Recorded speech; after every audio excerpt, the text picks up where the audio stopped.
galera, sejam muito bem-vindos a mais um Synccast. Hoje eu estou com o Yuri, de uma tokenizadora chamada Tokenit, e estou com o Rafael Simon, da Assis Advogados. Eu gostaria já de começar esse podcast perguntando o Yuri sobre o cenário das criptomoedas atuais, e depois eu gostaria de perguntar ao Rafael sobre a blockchain, inclusive no cenário jurídico, ele que está estudando todas as regulamentações pertinentes ao mercado de criptoativos. Yuri, pode começar. Muito obrigado, uma ótima tarde, ótima noite, ótimo dia, depende de quando vocês estiverem vendo.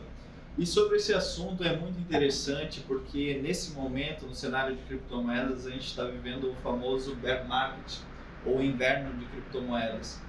E nesse contexto de inverno de criptomoedas, muitos investidores deixam o mercado, mas várias soluções surgem com isso. Um exemplo, dois grandes exemplos que eu dou, é o case da Binance, que hoje é a maior exchange do mundo, que surgiu em 2018, em meio ao bear market anterior, e também, é claro, a nossa querida Ethereum, que possibilita que a gente troque interações como essa, como o case da Sync, como o case da Tokenit, que surgiu em 2014.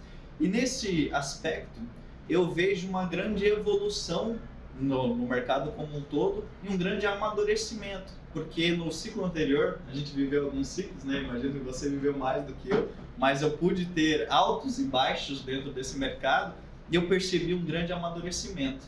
Isso é, a gente percebeu, por exemplo, até o ano passado, teve uma época que das 10 maiores criptomoedas, uma era Shiba e outra era Dogecoin.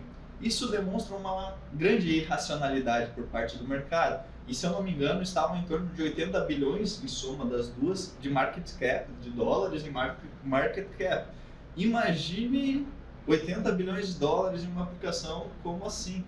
Ou seja, num processo natural de evolução entre altos e baixos, a gente vê uma linha, uma tendência de alta. E junto com essa tendência de alta, hoje a gente vê que o timing, ao menos na minha opinião, são aplicações práticas da blockchain. Isso é, um amadurecimento do mercado como um todo que faz com que novas aplicações surjam. E aí permita que nós dialogamos a respeito. E olha só que doideira, né? Porque para que um ativo ele funcione, as pessoas têm que acreditar. Nada seria do Bitcoin se as pessoas não fossem adeptas à moeda. Então veja só, você tocou no assunto de uma meme coin. Olha só a posição da Shiba Inu em sua posição no market cap. Ela conseguiu ultrapassar moedas consolidadas como Polygon. Então veja só que não é só porque uma criptomoeda tem uma blockchain incrível, mas também pelas pessoas acreditarem naquela moeda, independente muitas das vezes se ela é meme ou não, ela tem um alto poder de rentabilidade também para quem acredita no ativo. É por isso que nós podemos ver, por exemplo, a Dogecoin e a Shiba Inu ali entre as 20 moedas com maior market cap do mundo, né? Exatamente. Um fator interessante que você pontuou é a questão da comunidade. O projeto hoje é sustentado pela comunidade. E por isso que eu defendo essa questão de amadurecimento, porque quanto mais o mercado amadurece, mais aplicações vêm surgindo, o demerge está próximo, daqui a alguns dias, que vai possibilitar a escalabilidade em Layer 2. Isso é revolucionário, talvez quem esteja assistindo não esteja entendendo ao certo, mas ao longo do caminho a gente vai explicando. Mas, nesse ponto de vista, a comunidade sempre vai ser importante. E seja com um ativo lastreado em um documento válido juridicamente ou um ativo estritamente especulativo, mas faz parte. Eu lembro que em 2021, uma RTX 3060, uma placa de vídeo, uma GPU de alta performance, ela custava uma média de 10 a 12 mil reais. Cara, nesse ano de 2022, as placas de vídeo caíram de preço de forma absurda. Inclusive, até os próprios gamers reclamavam que os mineradores de criptoativos acabavam comprando todas as placas disponíveis no mercado e acabava aumentando o preço das mesmas. E aí vem o Vitalik e atualiza o Ethereum quando emerge, passando de Proof of Work para Proof of Stake, né? Então, vai retirar esse poder de mineração e, consequentemente, acaba também reduzindo o preço das placas de vídeo, né? Isso foi muito bom, porque eu também gosto de jogar e eu não queria pagar 10, 15 mil reais em uma placa de alta capacidade, né? Mas agora está muito bom para as pessoas que gostam de jogar, né? Então essa atualização acaba que ajuda bastante também. Exato. Rafael, agora vamos falar um pouco do aspecto jurídico. Eu sei que você é um advogado muito talentoso, as pessoas falam muito de você e eu gostaria de saber qual que é a sua posição. Eu gostaria que você falasse um pouco sobre a blockchain, para que as pessoas que são leigas acabem entendendo como que funciona toda essa cadeia de blocos. Bom, Felipe, então dizer que o meu prazer estar aqui com você e com o Yuri nesse bate-papo. E quando as pessoas pensam no mercado cripto, ou se fala, por exemplo, de Bitcoin, as pessoas normalmente elas associam que o Bitcoin necessariamente ele é a moeda em si, a moeda virtual. Mas existe algo mais importante ainda por trás disso, que é a blockchain do Bitcoin, E por que a gente fala tanto de Bitcoin? Porque ele é, na verdade, o pai, o rei desse universo cripto. E tudo começou lá em 2008, quando, num artigo científico, o pseudônimo do suposto criador do Bitcoin, Satoshi Nakamoto, então ele citou pela primeira vez o que era a blockchain. E o que é a blockchain? A blockchain é um banco de dados que é ele que está por trás disso tudo, de todo esse universo, esse banco de dados que funciona como um livro contábil onde as transações são ali registradas e são validadas por uma rede de computadores e de mineradores que estão ali trabalhando de forma colaborativa, sem a presença de um ente, de uma autoridade central. E esse sistema é um sistema que não pode ser manipulado. E por que a gente fala com tanta confiança de que ele não pode ser manipulado? Porque o Bitcoin, desde o seu lançamento em 2009, até hoje, ele não tem um histórico de fraude e de desvio dentro da rede. Então, a blockchain é o início, para quem quer entender, é o início de tudo, ele é a base para você entender todos os criptoativos. E olha para você ver, é como se fosse uma folha sulfite, onde eu poderia escrever algo e essa informação ela não pudesse ser apagada. Na blockchain eu não posso ir com uma borracha e apagar o que já foi escrito. É por isso que traz tanta segurança quando se fala de imutabilidade, né? Na construção de um token, você faz um smart contract, você escreve as funcionalidades dele e ele trabalha dentro da blockchain e ele não pode ser alterado, né? Então, juridicamente, isso acaba trazendo um aspecto de segurança muito alto para o usuário final, né, Rafael? Muito alto. E para elucidar assim, de uma maneira bastante clara para quem está começando a entender o que é uma blockchain. Blockchain, então, para a gente traduzir isso para o português, significa bloco cadeia em bloco, né? Ou blocos em cadeia. E esses blocos, eles são... Cada transação, ela recebe um hash, que é um código validador, e as transações, elas são amarradas umas às outras, e cada transação, ela recebe parte do hash do código anterior. Por isso que para mudar um bloco, ou para mudar uma transação, teria que mudar o bloco todo ou mais. E isso causaria justamente a não validação dessa alteração dentro do sistema, porque a forma como as transações são validadas é com 50% dos mineradores da rede mais um.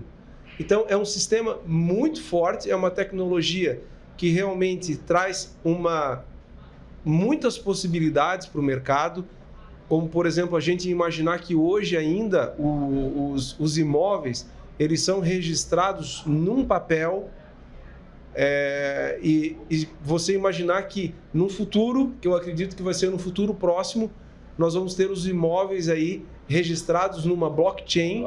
Que realmente não tem como alterar. Que doideira. E agora eu faço uma pergunta tanto para o Yuri, da Tokenit, como o Rafael, da Assis Advogados.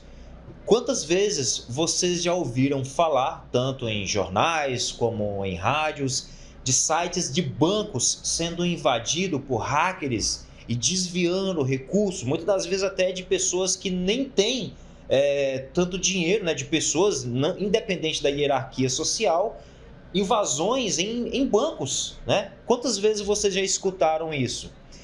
E a blockchain, ela necessariamente tem 13 anos de existência. Eu, particularmente, não sei vocês, eu nunca vi a blockchain ser invadida. Vocês já ouviram? Não, nunca ouvi falar. E não existe histórico. Não existe histórico de alguma vez da blockchain ter sido invadida. Então isso acaba trazendo uma tecnologia, muitas das vezes, até para os bancos implementarem dentro dos seus ecossistemas, porque acaba trazendo uma segurança muito maior para o usuário final. Rafael, uma pergunta direcionada para você novamente. Você acha que o futuro do setor imobiliário ele pode ser inserido dentro de uma blockchain? Você acha que traria mais segurança para um sistema que já está aí, sei lá quantos anos, registro de cartório? O que você acha nesse aspecto? Você acha que traria mais segurança para esse mercado? Sem dúvida. O que eu vejo para esse mercado eu acho que é difícil a gente, no Brasil, a gente não ter mais os cartórios, os tabelionatos, os cartórios de registro de imóveis. Acho que isso é muito difícil porque é uma classe muito forte e sem dúvida, eles são validadores, eles fazem o papel de fé pública. Mas, por outro lado, também hoje a gente vê os cartórios ainda trabalhando de forma física, com os processos todos no papel. Então, eu acredito que o sistema notarial brasileiro vai chegar a um ponto em que ele vai ter sua própria blockchain e que os imóveis eles serão todos transformados em propriedades digitais, aonde então a gente vai poder transacionar de uma forma muito rápida, com pouca burocracia e com taxas muito mais baratas.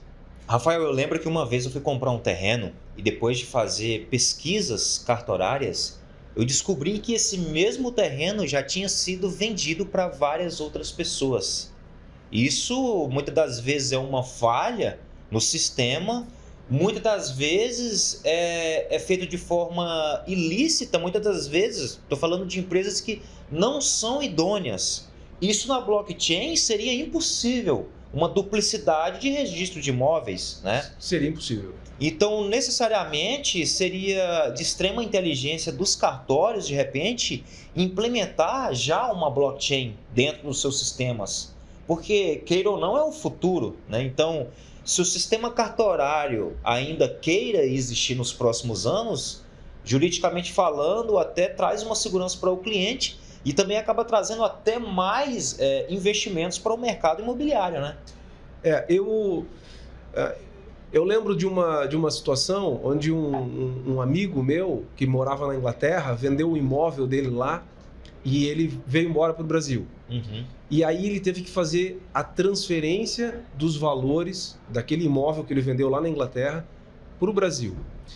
E aí quando ele fez essa transferência, ela levou mais de 30 dias para esse dinheiro ser aceito pela Caixa Econômica Federal. Ele caiu, ele voltou, ele foi estornado várias vezes e ele sofreu muito, foi uma grande dor de cabeça para ele. Então hoje, imagina se a gente tivesse um sistema para para o setor imobiliário, com o blockchain, a gente poderia então vender um imóvel para alguém que compraria lá na Suíça, por exemplo, ele transacionaria esse imóvel tranquilamente, bastaria escolher o cripto, a cripto que seria paga, a wallet onde esse valor entraria, e essa transação aconteceria de forma automática com base naquela programação que foi feita no smart contract. Então, isso vai facilitar, porque hoje, se uma pessoa de um outro país quiser comprar um imóvel aqui no Brasil,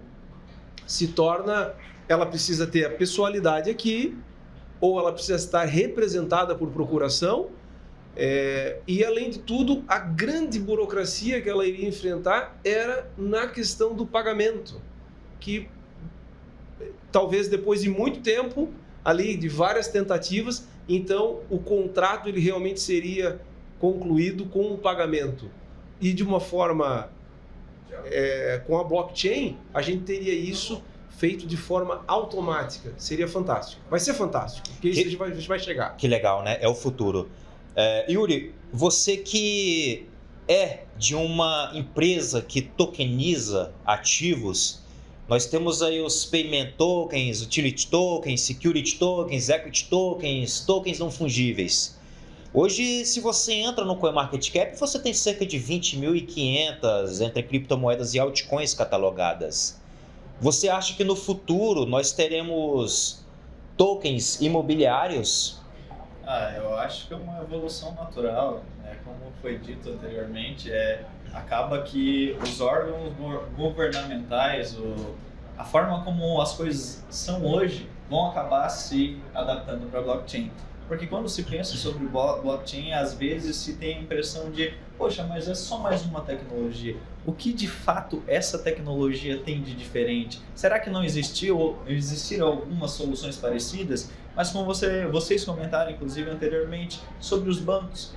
Muito se fala sobre firewall, mas atira a primeira pedra quem não conhece pelo menos alguém que teve a conta hackeada, clonada ou desviada, ou teve algum problema com os bancos. Isso o que seria, então, nesse contexto, a blockchain, para responder a sua pergunta sobre a minha perspectiva sobre a tokenização imobiliária? Seria uma nova camada de valor. E uma camada de valor dessa vez, segura. Porque não tem como a gente dizer que a camada de valor atual, pré-blockchain, seja tão segura quanto uma blockchain como a do Bitcoin, por exemplo, que é essa blockchain que está há 13 anos trabalhando ininterruptamente. Isso dentro desse contexto, a blockchain veio para solucionar coisas que, com a internet, surgiram novos problemas. Então, a internet é algo muito novo.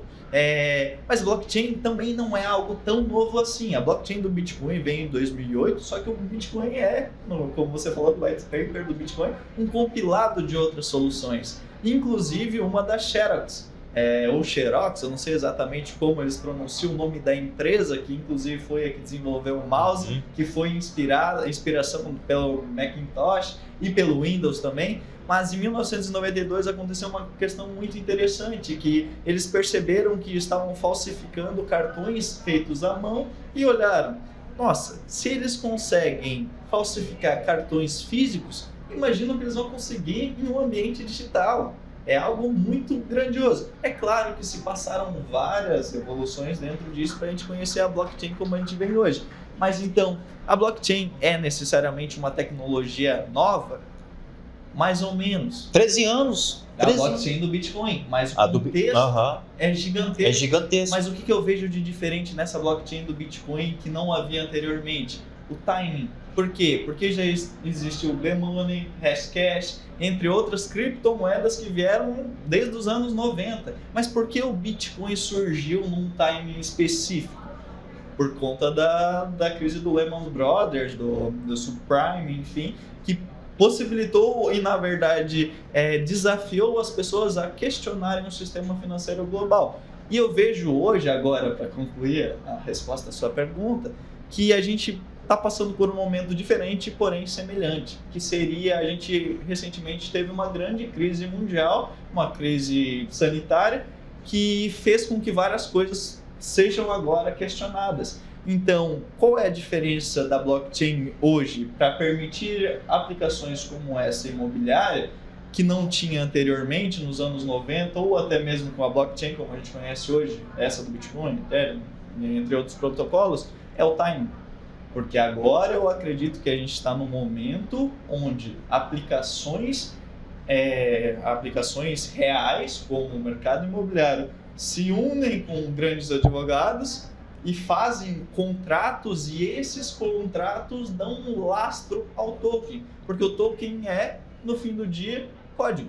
E é muito importante que a área jurídica ela caminhe com a tecnologia. Exato, é porque fundamental. Se falar de aspecto lá na Europa, nós temos a Suíça, que da última vez que eu vi, já tinham mais de 450 empresas, inclusive tokenizadoras, tanto de ativos como de imóveis, né? Então, assim, o relatório da Fibri?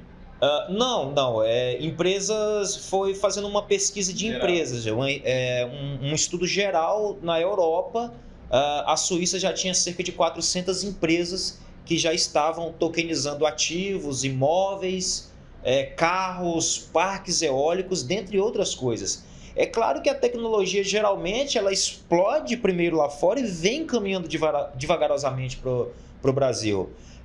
Mas nós temos aí a CVM, que já fez um sandbox regulatório, já colocou algumas empresas dentro, né, que foram escolhidas ali, e eu vejo que a CVM, para quem não sabe, a Comissão de Valores Imobiliários, ela está já estudando de forma bastante eficaz como que funciona a tokenização, né? Então, nós temos os security tokens que você não pode atrair pessoas. E esse ativo digital, ele tem um valor mobiliário, você tem que ter autorização da CVM ou a dispensa, né? Então, o Rafael, ele vem, tanto ele como os advogados que estão estudando blockchain, tokenização, justamente para impedir que lá na frente você tome um stop order, né? Então, imagina lá, você montar um empreendimento, você tokenizar esse imóvel e não ir junto com o aparato como uma empresa jurídica, né? Nós aqui, o Synccast, temos o nome desse podcast, mas nós trazemos o Sync com um token imobiliário, né? Então, para as pessoas que estão nos assistindo, tanto aqui no YouTube como nas plataformas de streaming, o Sync ele é um token digital, onde nós iremos transacionar imóveis com o mesmo, né? Então, nós estamos com todo o aparato judiciário, todo o aparato técnico, desenvolvedores, trabalhando junto com o jurídico para que lá na frente nós não tomamos um stop order e nós caminhamos justamente junto com a legislação aqui do nosso país. Então é bastante importante, tanto a peça como o jurídico, como os desenvolvedores estarem trabalhando nesse contexto para que lá na frente a gente não tome aí um stop da CVM, né? Rafael, você gostaria de dar mais alguma ênfase relacionada a esse aspecto jurídico?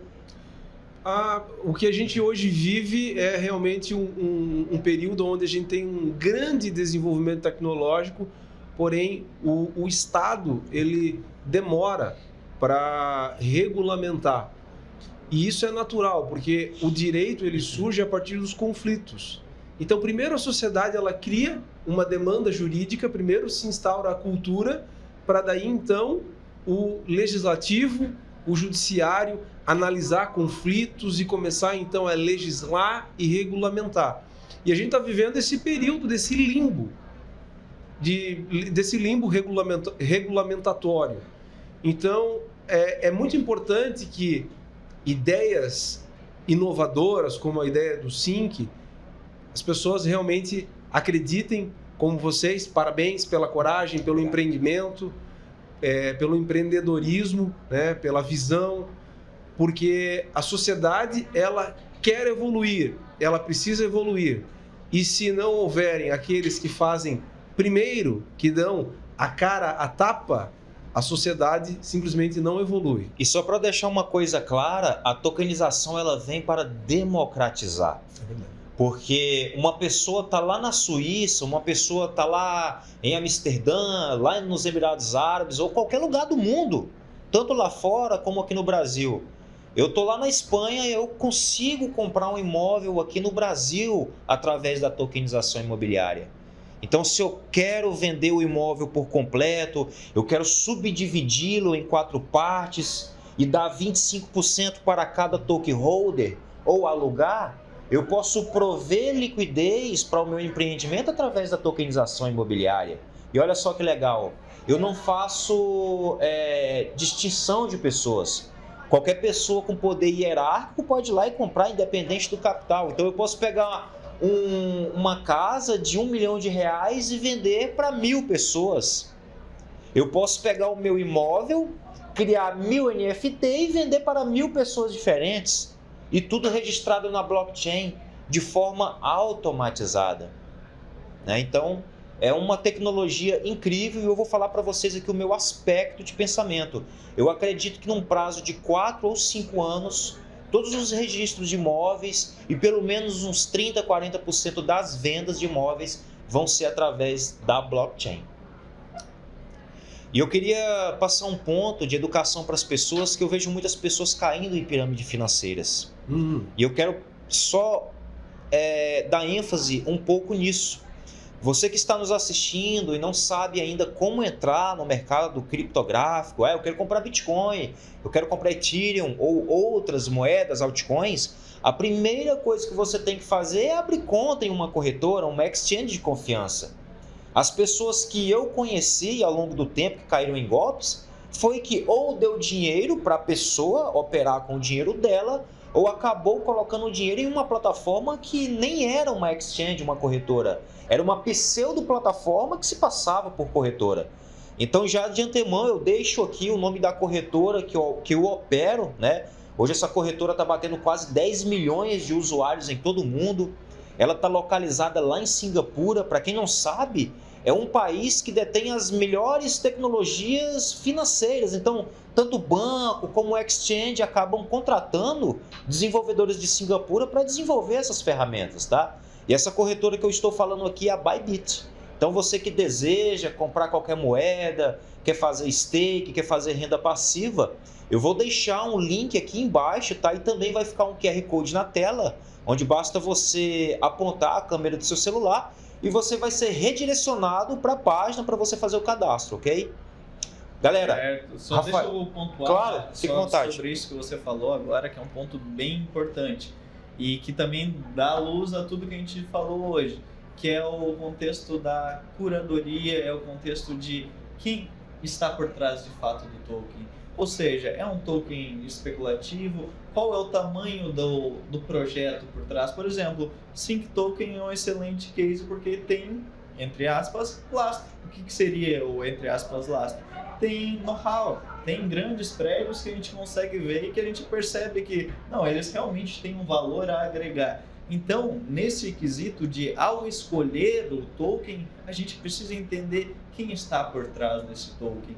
Qual é o contrato válido juridicamente que permite que esse token de fato tenha valor, que senão é só mais um código dentro da blockchain. E o que dá valor de fato é essa entidade por trás.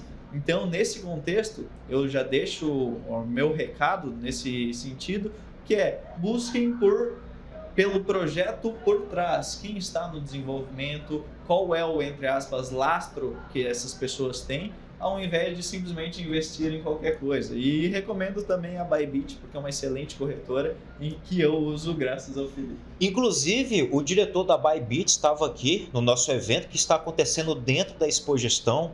Para quem não sabe, isso aqui é um podcast que está dentro do Real Estate Tech Arena, que é um evento que nós criamos e ele está acontecendo nesse exato momento aqui na Expogestão. Então, ontem nós tivemos aqui a presença do diretor, o Guilherme Prado. Ele é diretor de novos negócios dessa exchange. E, cara, não é puxando sardinha para a exchange, mas dificilmente você vai ver pessoas de corretores internacionais indo a eventos igual a este e colocando a cara a tapa, falando, olha, eu sou diretor, eu sou um dos representantes da exchange e nós estamos crescendo, nós estamos investindo no Brasil, ela tem patrocinado a Fórmula 1, ela tem patrocinado aquele time de jogos ali do Counter-Strike, acho que é MIBR, se eu não me engano, MIBR. Depois o Prado me corrige aí no podcast, tá? Mas fica aí o meu agradecimento à presença do Yuri, da Tokenit, e do Rafael, da Assis Advogados, tá? É um prazer tê-los aqui. Um abraço para todos vocês. Eu que agradeço. Lembrando também que se vocês quiserem entrar no nosso Telegram da Sync, o link está aqui embaixo para que você acompanhe todas as novidades dessa moeda que eu posso garantir que vai mudar todo o mercado imobiliário no Brasil. Um grande abraço. Obrigado.